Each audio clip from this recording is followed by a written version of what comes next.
while Shiva was deeply meditating high in the Himalayas, the daughter of the Himalayas, named which is Parvati, which in fact means daughter of the mountains, and of Himavat, the mountain god. Undisturbed, Shiva was going ever deeper in pure cosmic being, which he is. And Parvati, another very, very dedicated yogini with tremendous willpower and tapasya, had designs, and literally a design on her palm as a girl in her hand fingers lines that she was destined to be with Shiva. And she was doing everything she could to get his attention, for she felt he is this Maha Yogi, the outwardly inauspicious, but who is beyond beauty, ugliness, who is the divine in this yogi form, is going to be my husband. Well, she decked herself out to make herself as beautiful as possible, and she had all the beautiful fruits and flowers, and she'd make offerings to the Maha Yogi every day as he meditated, trying to get his attention. She even would wash his feet with towels and do all kinds of things to make waves, but to no avail. Shiva would have none of it. He had already learned from his involvement with Sati that he had nothing to do with Mother Nature. Well, the gods were concerned because Shiva is needed to balance the energies of Brahma, creation, Vishnu, preservation. But Shiva is needed to dissolve the old so new can come. And so enlisted was Kama. When all else fails, Kama, the god of desire. And for good measure, along with Kama, Rati, goddess of delight. So we have Kama, desire, Rati, goddess of delight, and spring, Vasanta, and even the summer wind for a little extra good measure. And they all these beings, they danced around Shiva in a very, very flowy, seductive ways to get his attention and to put perfumes and breezes. And therefore, since spring was there, the snowy high peaks of the Himalayas started to melt and beautiful waterfalls started to pour. It became almost overnight warm and balmy, and flowers bloomed. The birds and the bees were humming and chirping, the birds in love song. And there was all the amount of sweetness in the air of the fruits blooming and growing, and the flowers. And at any rate, still to no avail. And Kama was getting his ego was a little bruised, for Kama was a very prideful, you could say narcissistic god.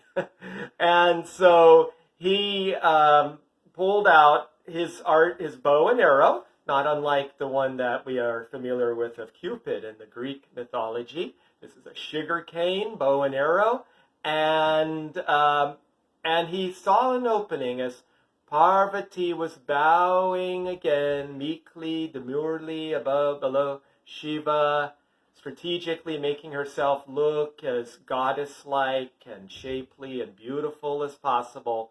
And at that moment, Kama shot his bow and arrow and went into Shiva, and Shiva's eyes opened, and he was filled with desire as he saw this beautiful yogini that he had scorned. And he said, my gosh, if she's so beautiful, what would she be like to hold and touch? And then he realized something is off here, and he looked, who is and what is drugging me out of my infinite cosmic consciousness? And then he saw Kama, who started to tremble suddenly, and Shiva opened his third eye and pierced, and out came fire, and it incinerated Kama into a pile of ashes right away. And without missing a beat, Shiva went back into meditation, forgetting about the localized environment and beings, including Parvati, around him as if they didn't exist. Parvati is very discouraged. My womanly powers, my youth, my beauty, my magnetism in these ways has no power whatsoever over the great yogi. If I can't win him with my beauty, I'll win him with my devotion, my tapasya. Shiva is a great yogi. I will be a great yogini. So Parvati and Shiva had subsequently left. He'd gone off back to his higher abode in the mountainy clouds, and Parvati sat and as was foretold to her to do, she started to chant and pray, aum-namah-shivaya, aum-namah-shivaya, aum-namah-shivaya. And she did this repeatedly over and over and over for days, weeks, months, years, decades. Time flew by as if it didn't exist. But in the hot heat of the summer, she added more yagya fires just to increase more intensity. But the heat, she was like sandal paste, like peaceful and calm within. In the icy snows and the mountains, her warmth of tapasya kept her warm and insulated within, like a furnace. The cosmos were out of balance because of the heat of her tapasya.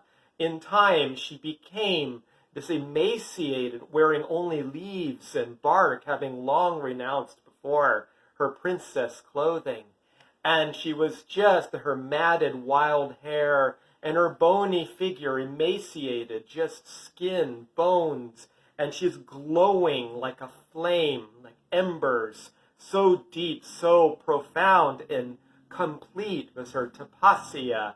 As she kept chanting aum-namah-shivaya, and she melted in her awareness into the bliss, into the divine presence of Shiva. And therein, she and Shiva were one in spirit, in the divine. And she was there for many, many ages, it seems. But then, one day, a sound came, a localized sound she wished to at first, but then could not ignore. What is it? It's the sound of a frightened child calling, crying. Leave this bliss, or do I help the child of the earth? And she decided finally, her conscience, her mother nature, her divine mother, not turning away her children, she opened her eyes, and there was the frightened child, and she was filled with compassion. But then she looked, and the child became none other than the great Maha Yogi with the many faces and wild hair, snakes wrapped around him and covered in cremation ash. But he looked at her knowingly, calmly. I failed, Parvati said. Oh, you are more powerful, Purusha, than I, Prakriti, of nature. But Shiva, who knew that Parvati was really deep beneath, Divine Mother, Durga Ma, the Mahadevi, calling Purusha back. Spirit and nature must be together. He said, Parvati, you have slayed my heart. You've relinquished your womanly attachment to your beauty.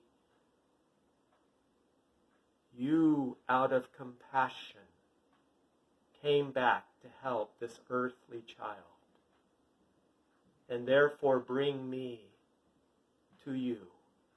Take my hand. Please, Parvati, be my wife. And thus, Shiva and Shakti were wed, and earth and the heavens rejoiced.